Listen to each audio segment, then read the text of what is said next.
नमस्कार। मेरे सामने यहाँ पर एक पुरुष का मैं हाथ देखने जा रहा हूँ जिनकी एज लगभग यहाँ पर है 57 वर्ष। 47 वर्ष यहाँ पर आपकी आयु, और 47 वर्ष की आयु के अनुसार क्या क्या उंगलियों पर इस समय रेखाएं कहती हैं और उनके किस प्रकार से फल हैं, ये मैं सब आपको क्रम से बताने वाला हूँ। सबसे पहले बात कर लेते हैं आपकी कनिष्ठा उंगली के बारे में। छोटी उंगली कनिष्ठा सूर्य की उंगली के प्रथम पर्व तक हो जाए, यानी व्यक्ति अपने जीवन के अंदर फैसले लेने की शक्ति रखता है, एनर्जी के साथ काम करता है, बुढ़ापे तक अच्छी याददाश्त रहती है,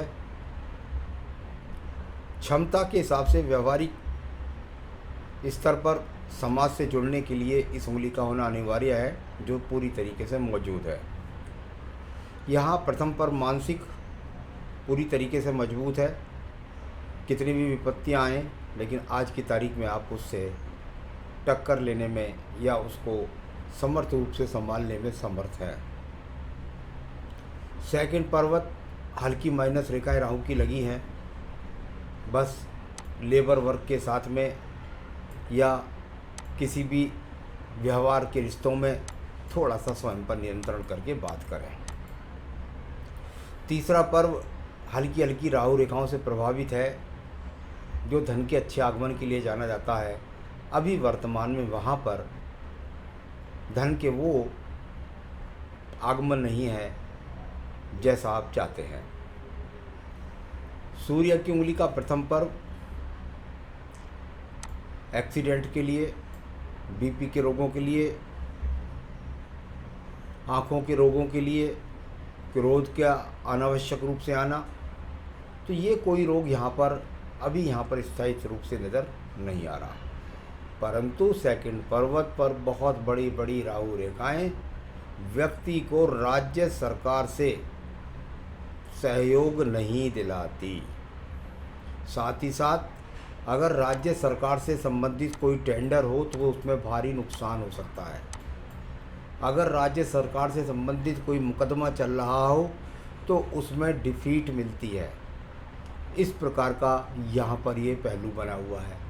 तीसरा पर्व व्यक्ति के सम्मान और साथ ही साथ राज्य सरकार से दंडित और पिता, तीन चीज़ का है। या तो पिता की उम्र का, आपकी कम उम्र में पिता का साथ आपको छूट जाता है। ऐसा नहीं होता तो व्यक्ति अच्छी खासी नौकरी जीवन में लेकर चले, उसका त्यागपत्र दे दे, या कुल मिलाकर किसी प्रकार से दंडित हो जाए, राज्य सरकार से किसी प्रकार से कोई शॉर्टकट अपनाने के कारण व्यक्ति जीवन में दंड प्राप्त कर जाए।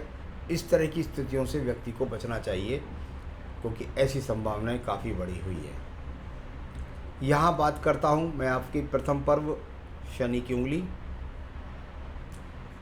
जो बताती है अभी आपके जीवन में कोई भी स्थायी रोग नहीं है, यानी जो भी दवाई गोली खा रहे हैं वो उनको सही लगी हुई है, आपको वो रोग को बढ़ने नहीं देगी।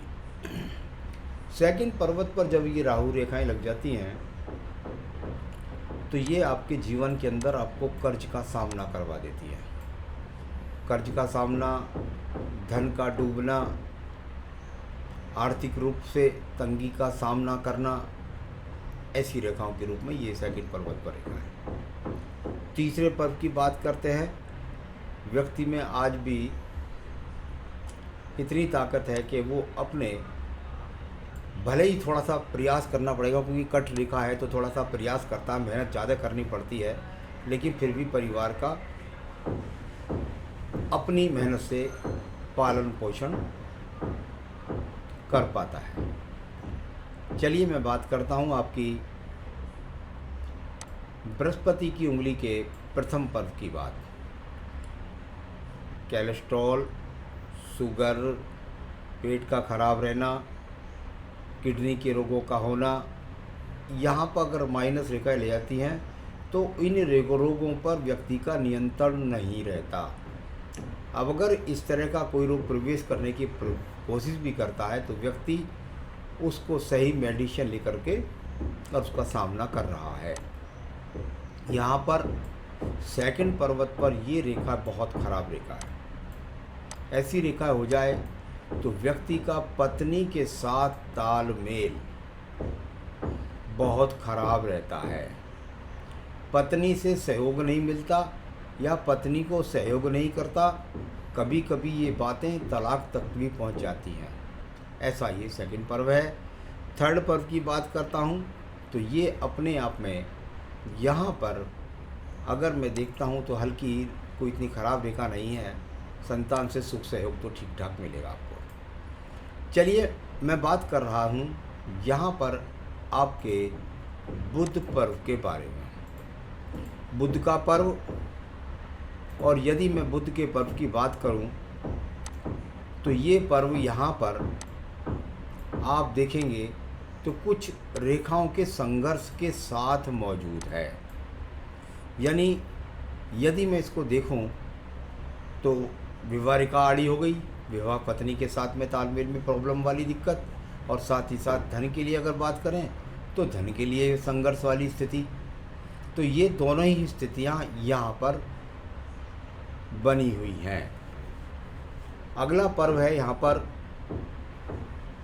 सूर्य का पर्व। राज्य सरकार से लाभ लेने के लिए, राज्य सरकार से सम्मान प्राप्त करने के लिए यहाँ पर कोई भी रेखा उपस्थित नहीं है। कुल मिलाकर ये रेखाएं एक तरह की सिर्फ और सिर्फ सम्मान में उलझन पैदा करने वाली है, अड़चन डालने वाली है। यही एक सूर्य पर्व से रेखा निकल कर के सीधी सीधी बृहस्पति पर्व तक जाती है। यानी आपके व्यापार के अंदर कहीं ना कहीं टूर ट्रैवलिंग, दूर स्थानों से जुड़ करके लाभ के संकेत को दिखलाती है। मैं बात करता हूँ इसके बाद आपके शनि पर्व के बारे में। शनि का पर्व, और ये पर्व भाग्य का पर्व होता है। अभी भाग्य पर्व की जब मैं बात करता हूँ तो यहाँ पर ठीक ठाक है, कोई इतना ख़राब नहीं कह सकता। इसका लाभ आपको अब मिलना शुरू होगा, इस तरह का हाथ में संकेत है। अब बात करते हैं आपके बृहस्पति पर्व के बारे में। बृहस्पति का पर्व, और जहाँ इसमें रेखाएं वो कंटक रूप से ज़्यादा दिखाई देती हैं, यानी एक दूसरे को काट करके रेखाओं का चलना। जब जब ये दिक्कतें होती हैं तो व्यक्ति का पूजा पाठ में मन नहीं लगता है, धन के लिए संघर्ष करना पड़ता है।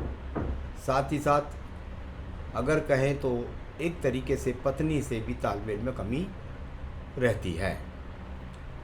बात करता हूँ आपकी हृदय रेखा के बारे में। हृदय रेखा, और यदि आप इसको देखेंगे तो इसने कहीं ना कहीं इस तरह से बुद्धि रेखा से मिलकर के भी एक एक्स बनाने का प्रयोग किया है। यदि अभी सिर्फ बुद्धि रेखा की, हृदय रेखा की बात करता हूं तो उसमें बहुत सारे बल पड़े हुए हैं, आपको स्पॉट जैसा नज़र आएगा। ये स्वास्थ्य के लिए अच्छा नहीं होता, यानी कुछ ना कुछ स्वास्थ्य से संबंधित समस्याओं का सामना लगा रहता है इस प्रकार की हृदय रेखा होने से। हृदय रेखा का संबंध क्योंकि जाकर के आपकी बुद्धि रेखा से भी है, तो थोड़ा सा पत्नी के साथ तालमेल और दूर स्थानों से संबंध, इस तरह का।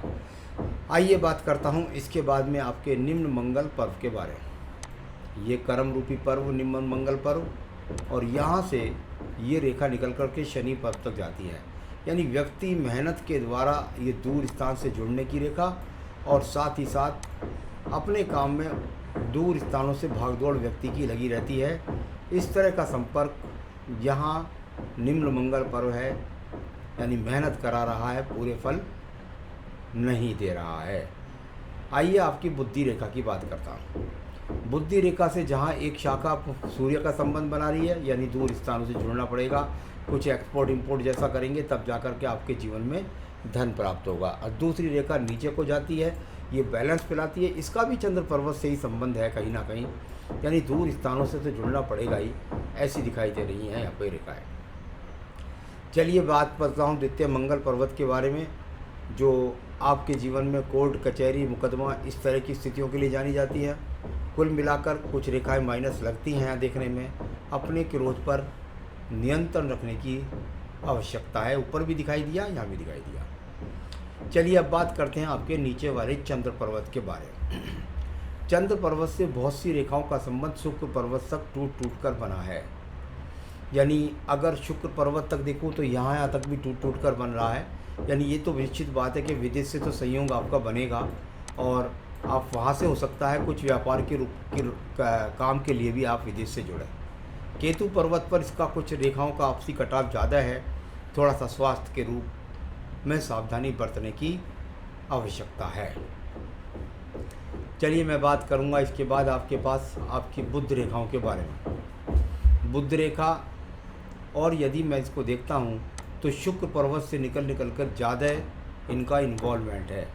तो ये अपने आप में इस बात को दिखलाती हैं कि आपके जीवन में व्यापार में कई बार उठाव गिराव आएगा। हो सकता है व्यापार में परिवर्तन भी करना पड़े। कभी कभी ऐसा भी देखने आता है व्यक्ति शुरुआत में नौकरी करता है और बाद में व्यापार करता है। इस तरह की स्थितियां यहाँ पर अच्छी नहीं कहलाती। आइए आपकी भाग्य रेखा के बारे में बात करता हूँ। भाग्य रेखा मणिबंध से निकल कर के चलने वाली अच्छी खासी रेखा है। परिवार से कोई सपोर्ट शुरू में मिला, उसके बाद टूट गया और फिर ये रेखा चलती चली गई और ये रेखा सीधी नहीं गई। अगर ये सीधी एक्स से जुड़ जाती तो बहुत बड़ा राजयोग बन जाता आपके यहाँ इस ट्रायंगल का। लेकिन इस भाग्य रेखा ने यहाँ पर टूटकर इसका दूसरा हिस्सा बनाया, जिस कारण से इस एक्स का लाभ आपको अपने जीवन में नहीं मिला। लेकिन फिर भी ये अपने आप में भाग्य रेखा है जो कहीं ना कहीं आपका साथ दे रही है। अब बात करते हैं इसके बाद आपके शुक्र पर्व के बारे में। शुक्र पर्व संसाधनों का पर्व है और संसाधनों के पर्व में ये एक्स, ये स्पॉट का चिन्ह आ जाए, काला चिन्ह आ जाए, इस तरह के एक्स के चिन्ह बन जाए तो संघर्ष कराते हैं। और सीधी सीधी बात अगर कहूँ तो एक तरीके से कभी कभी संपत्ति तक भी बिकवा लेते हैं। तो बुरे चिन्ह यहाँ पर अभी इस समय प्रभाव डाल रहे हैं। इनका आगे क्या प्रभाव होगा ये मैं आपको बताऊंगा। ये भी शुक्र का तीसरा पर्व है, यहाँ पर भी संसाधनों के लिए संघर्ष है। तो ये प्रथम पर्व अच्छा है, मानसिक थोड़ा सा डिस्टर्बेंस दिखलाता है। सेकंड पर्व अपने आप में वो ठीक है। तो ये तो सारी रेखाओं के बारे में बताया। अब आपकी आयु रेखा ले लेते हैं। आयु रेखा यहाँ पर जाकर लगभग 76 वर्ष तक अभी बनी हुई है। आगे भी ये रेखाएं बढ़ती रहती हैं। पीछे मंगल रेखा का रोल ख़त्म हो चुका है। ये लगभग आपके जीवन में 45 वर्ष तक था, जब ये चाहे कितनी समस्या आ रही थी उनको फिर भी हिम्मत के साथ व्यक्ति कर रहा था का सामना। तो ये तो एक हाथ को तरीका होता है पढ़ने का। मणिबंध रेखाएं भी यहाँ पर सामान्य रूप से ठीक है, जो आने वाला इशारा करती हैं कि भविष्य में आपका जीवन अच्छा होने वाला है, उज्जवल होने वाला है। कब होने वाला है, कैसे होने वाला है, ये आपके सवाल से बताऊंगा। सबसे पहले हेल्थ के बारे में पूछा आपने। हेल्थ इश्यूज़ बने हुए हैं, जो पूजा पाठ में बताऊंगा वो जरूर करिएगा, क्योंकि हेल्थ इश्यूज़ का आपको ध्यान रखना है। वेल्थ के और प्रॉपर्टी, वेल्थ के बारे में आपने पूछा मुझसे, तो देखिए निश्चित रूप से अब से शुरुआत हो गई है आपके जीवन में अच्छे धन के आने के आगमन। क्योंकि ये जो बड़ी रेखा काट गई है आपके यहाँ पर, ये आपके जो इस समय आपका जो जीवन का 47वां वर्ष चल रहा है, ये यहाँ पर काट गई। तो ये इसके काटने के बाद इस रेखा का रोल लगभग ठीक है। यानी मैं कह सकता हूँ कि आने वाले समय में आपको धन से संबंधित काफ़ी समस्याएं आप अच्छी महसूस करेंगे। इसके बाद प्रॉपर्टी के बारे में पूछा है। मैं समझता हूँ प्रॉपर्टी के लिए अभी कम से कम 4 से 5 साल लग जाएंगे आपको खरीदने में। और लोन्स के लिए पूछा है आपने, तो लोन से क्लियर आप जो है निश्चित रूप से आने वाले 2 से 3 साल में लोन से भी हो जाएंगे और उसके बाद किसी बड़े लोन को और दोबारा से लेकर अपने व्यापार को मजबूती भी प्रदान करेंगे। तो इसके लिए रिकॉर्डिंग और जो रेमेडी है वो मैं बता दूंगा आपको। आपने पूछा है क्या फॉरेन जाने का कोई योग है। मैं समझता हूँ आपको व्यापार के साथ भी जाने के योग हैं, व्यापार के जरिए भी आप जाएंगे और साथ ही साथ 2023 में ज़्यादा संभावना है आपको विदेश से जुड़ने की। तो ये इस तरीके से मैंने आपके सभी सवालों के जवाब बताए। थोड़ी सी सावधानी में मैं कहूँगा कि शॉर्टकट अपनाने में रुचि ना लें। ज़्यादा धन कमाने के चक्कर में शॉर्टकट ना अपनाएं, वरना नुकसान हो सकता है। पूजा पाठ रत्न आपको कोई नहीं पहनना है। पूजा पाठ में बजरंग बाण, रुद्राष्टकम और साथ ही साथ आदित्य हृदय स्रोत का पाठ रोजाना करें। तो ये 3 पूजा आपको करनी है, बजरंग बाण, रुद्राष्टकम और आदित्य हृदय स्रोत। इतना करिए, आपकी काफ़ी कुछ समस्याएं हल हो जाएंगी। नमस्कार।